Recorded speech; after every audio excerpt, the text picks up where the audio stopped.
अस्सलाम वालेकुम दोस्तों, कैसे हैं आप सब। मैं हूं अब्दुल अमीन, आप देख रहे हैं डिजी कंप्यूटिंग चैनल। आज की इस वीडियो में हम बात करेंगे Sindh prison and correction service department of police. जो जेलर पुलिस वाले जॉब्स आए थे रिसेंटली में, आप सब ने जो है अपने जो फॉर्म है वो मैन्युअली फिल करके सबमिट किए हैं, तो उसका स्टेटस जो है वो आ चुका है। स्टेटस में काफ़ी ये मसला आ रहा है कि काफ़ी दोस्तों के जो एप्लीकेशंस हैं वो रिजेक्टेड हैं। उनका जो रीज़न आ रहा है, किसी का जो है पेमेंट का रीज़न आ रहा है, किसी का CNSE कॉपी का इशू आ रहा है। तो ये क्यों आ रहा है और इसका क्या हल है, क्या तरीक़ेकार है, तो ये जो मसला है ये कैसे हल हो, आपको अपनी कोशिश करनी चाहिए। तो हम कंप्यूटर स्क्रीन की तरफ चलते हैं, आपको स्टेप बाय स्टेप बताऊंगा। वो जो स्टेप्स हैं आपने उनको फॉलो करना है।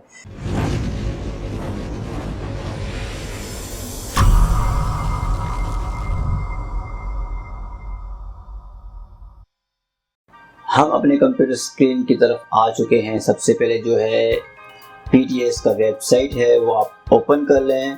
उसके बाद जो है आप प्रोजेक्ट्स पे आ जाएं। प्रोजेक्ट्स में आप देखेंगे Sindh prison and correction service department of police. ठीक है, ये आप ओपन कर लें। हम जैसे ओपन कर लेते हैं तो ठीक है, यहाँ पे एप्लीकेशन स्टेटस लिखा है। आप जैसे अपना जो है स्टेटस है वो चेक कर लेते हैं। तो स्टेटस में जो इशू आ रहा है वो ये है, आप दिख रहे हैं। आपकी जो भी बायोडाटा है वो यहाँ पे शो है, ठीक है। और उसके अलावा यहाँ पे पोस्ट का जो नाम है वो लिखा है और स्टेटस जो है वो इनएलिजिबल लिखा है, यानी कि आप टेस्ट नहीं दे सकते, ठीक है। तो इसमें जो है रीज़न क्या बताया जा रहा है कि आपका जो एप्लीकेशन है वो किस बेस पे जो है रिजेक्ट हो गया है। रीज़न यहाँ पे ये बताया जा रहा है कि फीस नॉट पेड और original payment proof challan form not attached, यानी कि आपने जो फीस है वो पे नहीं किया और आपका जो चालान का जो प्रूफ था, जो चालान की कॉपी थी जिसमें बैंक स्टैम्प लगता है, वो आपने अटैच नहीं किया। ये दोनों जो है रीजंस हो सकते हैं आपके एप्लीकेशन का रिजेक्शन का, ठीक है। ये PTS के हिसाब से हो सकता है आपने जो है ये चीज़ें उनको भेज दी हैं, सबमिट कर दिए हैं, ठीक है। तो एक जो है उनको वेरीफाई नहीं हुआ कि आपका पेमेंट जो है कैसे रिसीव हुआ। बाद में क्या हुआ है, काफ़ी लोगों ने जो है अपने पेमेंट्स इजी पैसा और जैसे वगैरह के थ्रू जो उन्होंने है पे किया है। किसी ने पर्सनल के थ्रू किया है तो किसी ने ओमनी शॉप के थ्रू जो है वो पेमेंट कर दिया है, तो उनका ज़्यादातर इशू आता है। और कुछ ऐसे लोग हैं जिन्होंने जो बैंक से पे किया है, तो हो सकता है उनका भी इशू आया हो। और मेरे हिसाब से तो उनका इशू नहीं आया होगा, क्योंकि वो सिस्टम ऑनलाइन है और उनमें जो है स्टैम्प होता है उनके चालान में बैंक का, तो वो इशू नहीं करते, ठीक है। तो अब इस इशू का जो है सॉल्यूशन क्या है, तो वो मैं आपको बताता हूँ। आप ऊपर देख सकते हैं इंक्वायरी पोर्टल जो है वो लिखा है, ठीक है। अब यहाँ पे आपने एक जो है फॉर्म है वो फिल करना है इंक्वायरी का, ताकि आपका जो है एप्लीकेशन वो दोबारा रीचेक हो और आपकी जो फीस है वो वेरीफाई हो। तो यहाँ पे ये लिंक है contact.pts.org.pk, ये आपको ओपन करना है। ये जैसे ही आप ओपन करेंगे इस तरह का इंटरफेस आपको देखने को मिलेगा। तो यहाँ कुछ चीज़ें हैं वो आपने ध्यान से फिलअप करनी है, ठीक है। यहाँ पे ऊपर सब्जेक्ट है, सिलेक्ट सब्जेक्ट इंफॉर्मेशन इंक्वायरी, आपने इंक्वायरी पे क्लिक करना है, ठीक है। इंक्वायरी पे आप जैसे क्लिक करेंगे, नीचे सेकंड है सब्जेक्ट कैटेगरी, यहाँ पे आपने रेक्टिफिकेशन करेक्शन, ठीक है, ये ऑप्शन जो है सिलेक्ट करना है, क्योंकि कुछ मसला है उसके हिसाब से।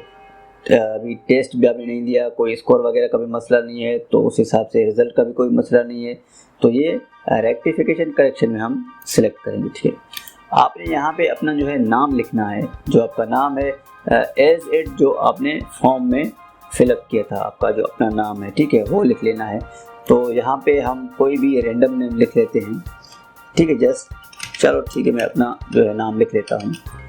तो फादर्स का नाम आपका जो है वो लिख लें आप, ठीक है।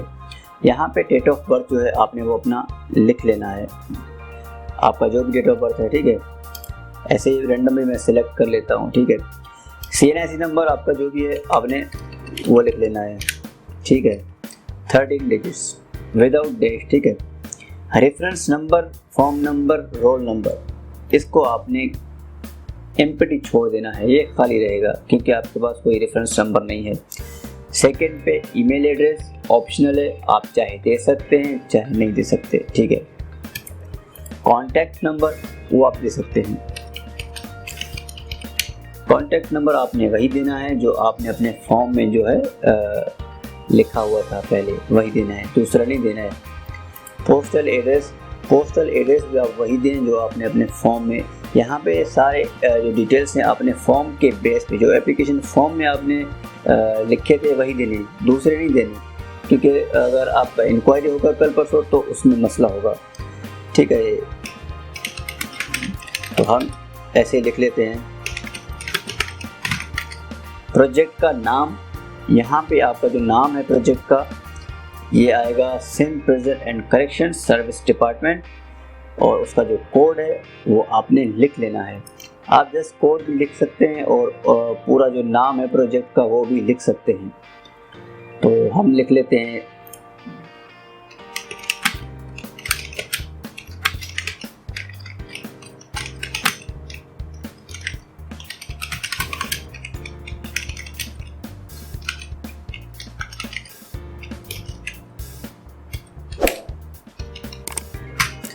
तो प्रोजेक्ट का नाम और प्रोजेक्ट का जो कोड है वो हमने लिख लिया।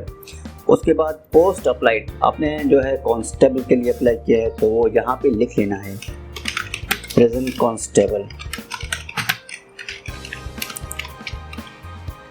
ठीक है, जो BPS है। अब यहाँ पे जो है डिस्क्रिप्शन है, डिस्क्रिप्शन आपको ठीक से लिखना है। डिस्क्रिप्शन में जो डिटेल्स हैं वो आपने देने हैं कंप्लीटली, कि आपने चालान कैसे पे किया, बैंक के थ्रू पे किया, इजी पैसा के थ्रू पे किया या जैज़ कैश के थ्रू। तो कुछ ऐसे अल्फाज हैं हम यहाँ पे इंग्लिश में लिख लेते हैं, तो आप भी नोट डाउन करें, आप अपने हिसाब से लिखेंगे। मैं जस्ट आपको समझाने के लिए कुछ अल्फाज जो हैं वो लिख लेता हूँ, ठीक है।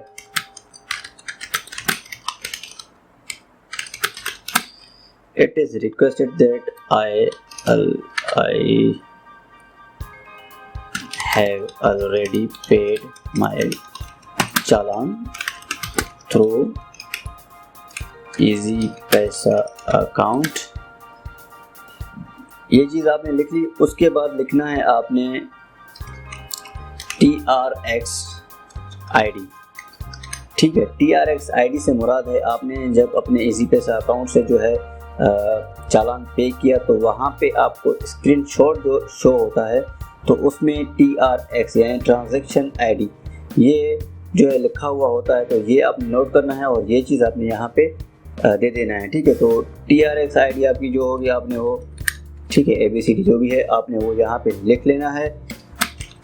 उसके बाद आपने उनके जो दो अकाउंट दिए हुए थे, एक UBL का था आई थिंक और एक HBL का था। तो अगर आपने UBL पे पेमेंट किया है तो आप लिखेंगे on your UBL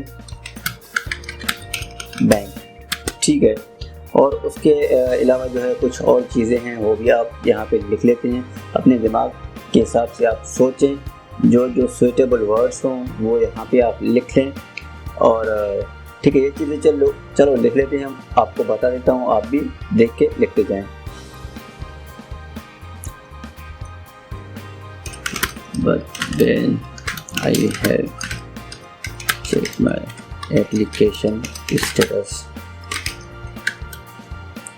It's shows ineligible, ठीक है। तो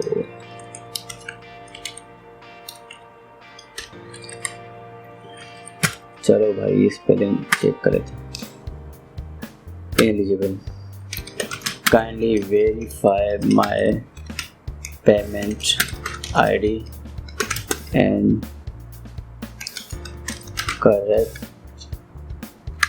make corrections in application status as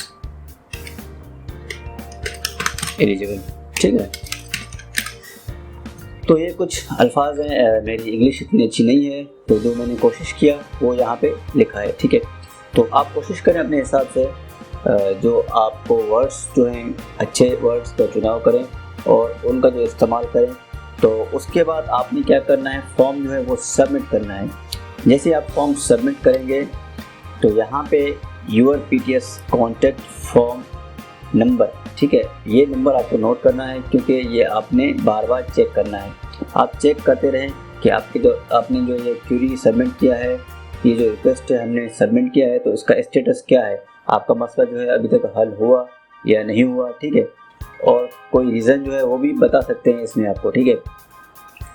तो उसके बाद यहाँ पे जो आप देख सकते हैं लेफ़्ट साइड पे है ट्रैक कॉन्टैक्ट फॉर्म, तो ये नंबर और आपका जो CNIC नंबर, ये दोनों चीज़ें आप यहाँ पे ट्रैक कर सकते हैं। अपना CNIC नंबर जो भी आपने लिखा और ये जो फॉर्म नंबर है वो भी यहाँ पे आप लिख लें। उसके बाद आप जो है वेरीफाई करें और आपका स्टेटस जो है कुछ इस तरह को आएगा, ठीक है। ये हमारे किसी दोस्त का है तो हमने ये सबमिट किया, तो यहाँ पे click here to check info you provided, ये देखिए चीज़ें, ये चीज़ें लिखे हुए हैं प्रेजेंट कांस्टेबल, जो भी चीज़ है यहाँ पे, ठीक है। ये चीज़ें आपने लिख लेने हैं और फिर इंतज़ार करना है और अच्छे की उम्मीद करनी है। तो यही तक था हमारा आज का वीडियो। उम्मीद करता हूँ आपको पसंद आया तो लाइक करें, कमेंट करें और अपने दोस्तों के साथ शेयर करें। फिर मिलेंगे अगले वीडियो में, तब तक अल्लाह हाफ़िज़।